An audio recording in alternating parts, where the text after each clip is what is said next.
नमस्कार, मैं हूं तारिक हाशमी। आप देख रहे हैं सागर टीवी न्यूज़.com।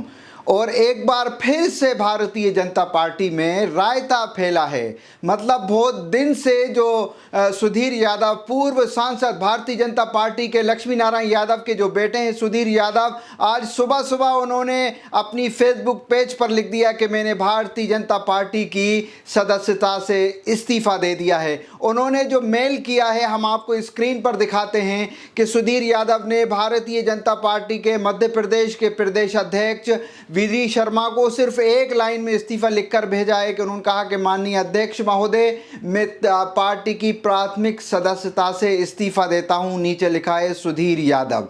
सुधीर यादव इस्तीफा देकर भोपाल चले गए। बताया ये जा रहा है वो कई 2-3 राजनीतिक पार्टियों के संपर्क में हैं। अब देखना दिलचस्प होगा कि सुधीर यादव कहां से चुनाव लड़ते हैं। वो बंडा से चुनाव लड़ते हैं, निर्दलीय चुनाव लड़ते हैं, कांग्रेस के टिकट पर बंडा से चुनाव लड़ते हैं, या फिर आम आदमी के टिकट पर चुनाव लड़ते हैं। समाजवादी पार्टी से भी उनका पुराने संपर्क हैं, उनके पिताजी समाजवादी नेता रहे हैं, तो उससे भी संबंध हैं। तो देखना बहुत दिलचस्प होगा कि सुधीर यादव अब किस तरफ जाते हैं। बताया ये जा रहा है कि सुधीर यादव के जाने से भारतीय जनता पार्टी को बुंदेलखंड और आसपास के इलाकों में बड़ा नुकसान हो सकता है, क्योंकि उनके पिता जो हैं लक्ष्मी नारायण यादव, उन्होंने पहले ही कह दिया था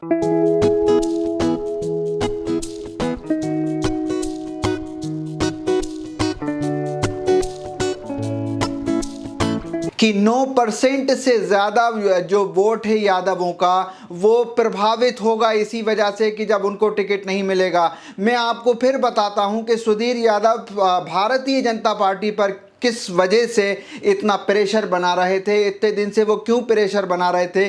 दरअसल 2014 में जब लक्ष्मी नारायण यादव को भारतीय जनता पार्टी ने अपना सागर से उम्मीदवार घोषित किया, उसके बाद वो मोदी लहर में चुनाव जीत कर भी आए। उसके बाद से लक्ष्मी नारायण यादव ने यादव समाज के एक बड़े नेता के रूप में उभरे थे।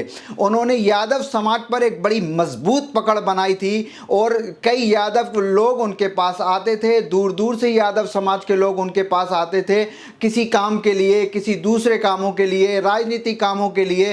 तो सुधीर यादव और उनके पिता लक्ष्मी नारायण यादव अपनी समाज का पूरा काम करते थे। आपको एक मिसाल मैं आपको यहाँ पर देता हूँ कि कुछ साल पहले जब लक्ष्मी नारायण यादव सांसद थे तो केंद्रीय विद्यालयों में सांसद की अनुशंसा लगती है बच्चों के एडमिशन पर।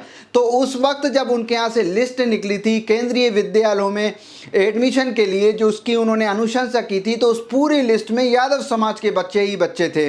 तो जब उनसे पूछा गया था कि आपने अपनी ही समाज के लोगों को एडमिशन दिलाने के लिए अनुशंसा की है, तो लक्ष्मी नारायण यादव ने बड़े दिलकश अंदाज में कहा था कि आप लोग हमारे पास पहले क्यों नहीं आए। जब लिस्टें निकलती थी, जब सांसद अनुशंसा करते थे, उसमें एक भी यादव समाज का स्टूडेंट नहीं होता था।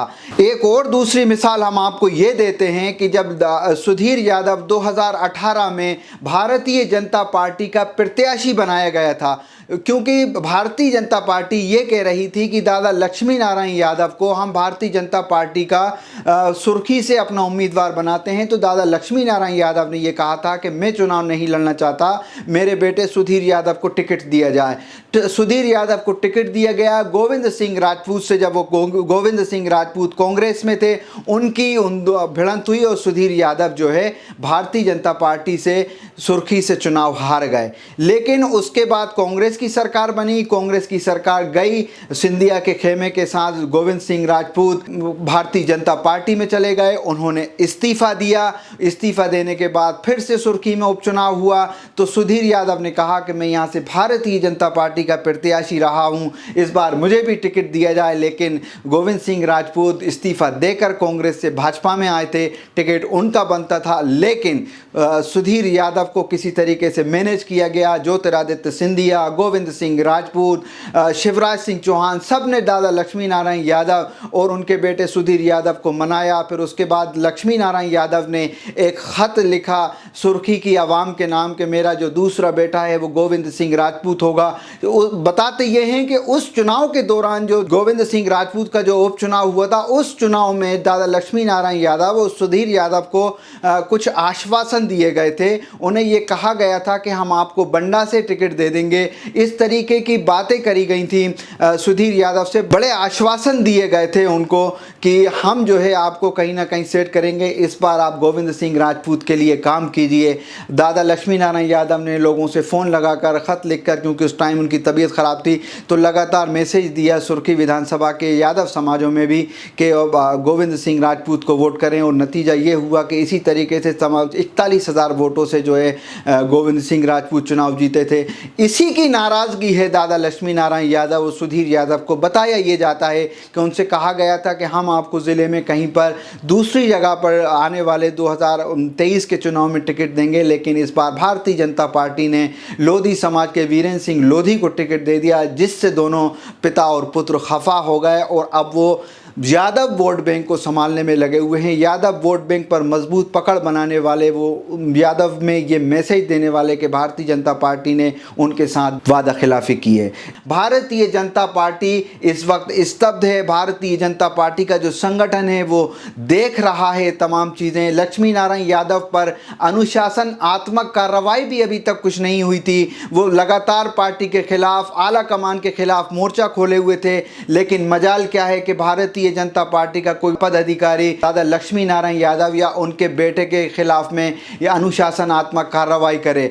नतीजा ये हुआ कि जो सुधीर यादव हैं उन्होंने पार्टी से इस्तीफ़ा दिया है। वो सुना यह है कि कांग्रेस पार्टी के लगातार संपर्क में हैं, आम आदमी पार्टी के भी संपर्क में हैं। अब देखना दिलचस्प होगा कि दादा लक्ष्मी नारायण यादव और उनके बेटे सुधीर यादव कौन सा रास्ता अख्तियार करते हैं। उनका सीधा ये कहना है कि हम पिछड़ों के साथ जाएंगे, मतलब ये कि वो यादव समाज को साथ लेकर जाएंगे। और अगर यादव समाज में ये मैसेज चला गया कि यादवों की अनदेखी हो रही है और लगातार सुधीर यादव और लक्ष्मी नारायण यादव ये कह रहे हैं कि यादवों की अनदेखी हो रही है, तो फिर यादवों में भारतीय जनता पार्टी के लिए ये मैसेज जाएगा और भारतीय जनता पार्टी को बड़ा नुकसान हो सकता है। इस पेशकश में इतना ही। बहुत बहुत शुक्रिया।